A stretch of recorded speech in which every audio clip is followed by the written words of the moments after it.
We're going to start out tonight in California, and we'll talk with Stanley. Hey, Stanley, what do you got for us tonight, sir? Hey there, Pastor Farley. Glad to be on your show again. I was There's a bit of a controversy out there. People are talking about.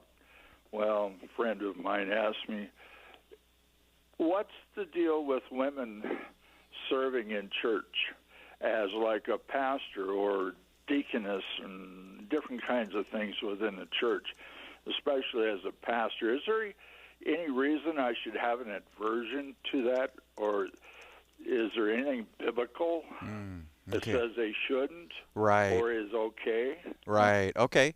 Yeah, well, there's two main passages that we look to. I mean, the first is in First Corinthians, and the second one is in First Timothy. So let's deal with Corinthians first. It says women should remain silent in the churches.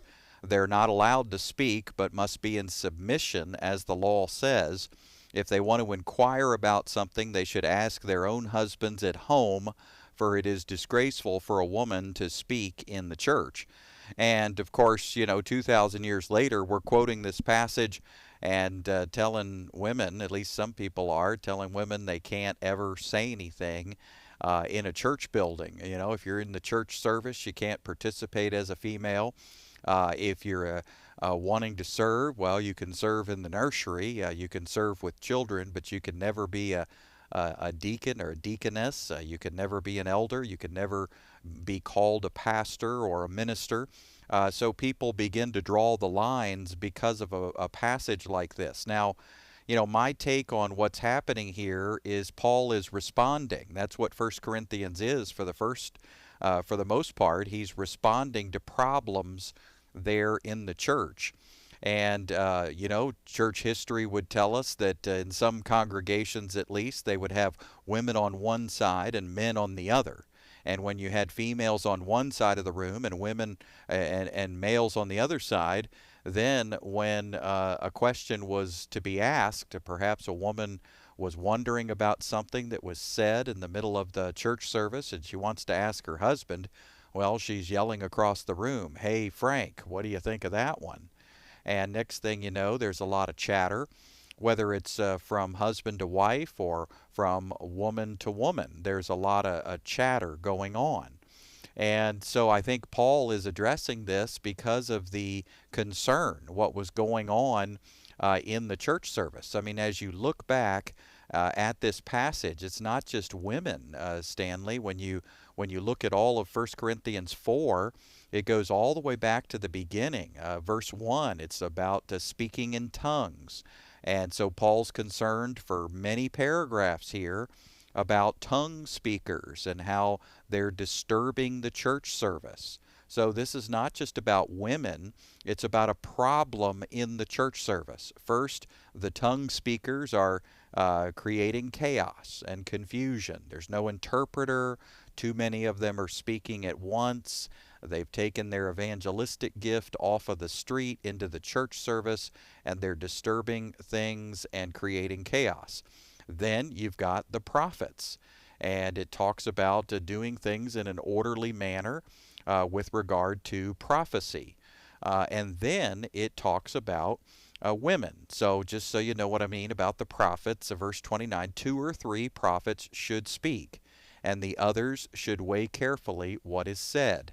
You can imagine what was happening. I mean, there were probably 5 and 10 and 20 prophets wanting to prophesy all at the same time.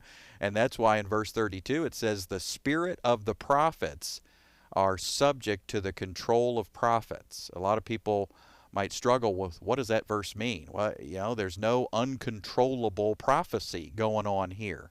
If there's any prophecy that's happening, remember that a true prophet is a person who's under control, and they're not out of control. They're not flopping around like a fish on the floor of the church building. They're not uncontrollably wiggling around or saying things that are just wild and outrageous that they can't consciously control as they speak the words. So some of the stuff that we're seeing in churches today are nothing more than a fabrication. They are Satan's idea about how to distract people into mindless distraction instead of really fixing our eyes on Jesus Christ. So, New Testament prophecy is not fortune telling or future telling. New Testament prophecy is exhorting and edifying and building up and spurring one another on through sharing the gospel. It's very much like Christian counseling, applying the gospel to someone's pain and problems and situations. That's what New Covenant prophecy really is. Paul says it's for edification and consolation, for consoling people, and exhortation, for spurring them on. So I bring all this up because look at chapter 14 in a nutshell here. We've got tongue speakers, then we've got prophets, then we've got women. And this is no coincidence. Paul is responding to problems in the Corinthian church.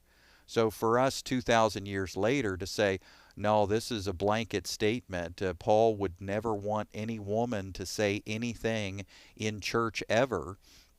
Well, remember, I mean, Paul has praised women in his epistles. He's talked about a married couple who were serving and they were outstanding among the apostles, meaning they were traveling messengers of the gospel. You've got Lydia, who hosted a home church. You've got Romans that speaks of a deaconess. I mean, it's pretty clear. In fact, I think, my goodness, we could use 1 Corinthians again because Paul is not a double talker. He doesn't contradict himself when he says, hey, women, when you prophesy, make sure that you prophesy with your head covered. Now, did you notice that? That they get to prophesy. Where? In church. So they get to prophesy in church and they just need to be worried about their hair length because of the impression they were giving? Yes. So I think what he's talking about here specifically is the chaos that was happening in the congregation when women would be shouting across the room to ask their husbands a question instead of asking them at home later. So he wasn't outlawing women speaking. What he was doing was trying to create a sense of orderliness in the church congregation during the service. Now, likewise, you see something very similar, I guess, in a sense, here in 1 Timothy. You see it says, a woman should learn in quietness and full submission. I do not permit a woman to teach. She must be quiet, because Adam was formed first and then Eve. Adam was not the one deceived. It was the woman who was deceived and became a sinner. But women will be saved through childbearing if they continue in faith, love, and holiness with propriety. Now, there's three things that I'd like to share here in order to really clear this up, because I think this is a challenging passage. I mean, my goodness, there's some oddities here. Women will be saved through childbearing. What in the world is that about? Well, the word saved here is really about having a fruitful life. Women will have a fruitful life in bearing children. This is not talking about they'll be spiritually saved. That would be lunacy, that men would be saved by grace through faith and that women would be saved through childbearing. That's crazy talk. Do women have a bunch of babies in order to be saved? That makes no sense. So what's really going on here in verse 15 is he's saying that women can have a fruitful and good life by bearing children and having a family and getting married.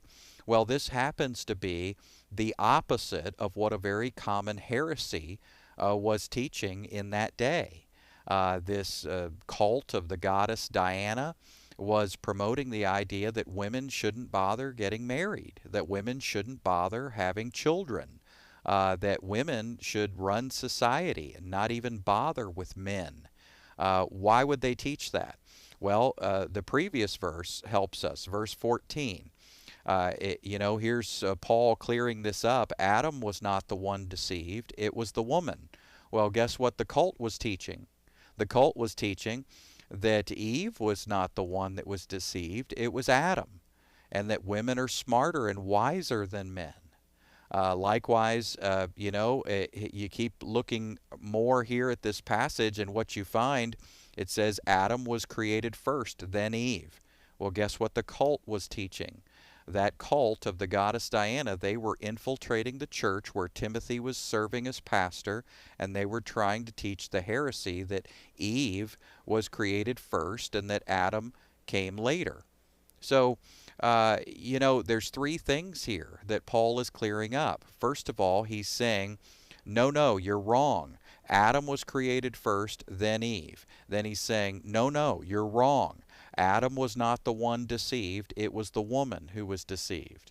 And then he's saying, no, no, you're wrong. Women are free to get married, have children, and they can have a fruitful life. So this again is a response. It's a response to a local problem, the infiltration of a godless cult that was twisting the creation story and twisting the role of women, very much like an early women's liberation movement. So when you understand what was happening in Timothy's church and how the women from outside who were part of this cult, they were trying to influence the church, then you can see why Paul is saying, I don't permit a woman to speak in your congregation, Timothy. You need to make sure they don't overrun the place with this heresy. Adam was created first, not Eve.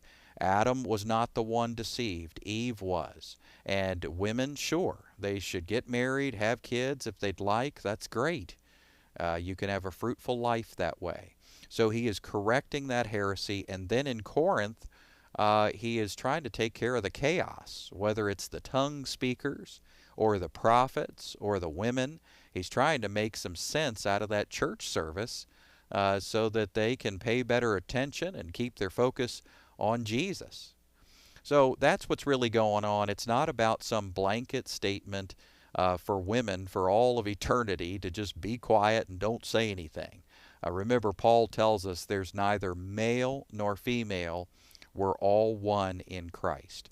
So you see women prophetesses in the New Testament. You see women deacons, deaconesses in the New Testament. You see women who are hosting and running home churches. It's undeniable. So I hope that helps give some context, my friend.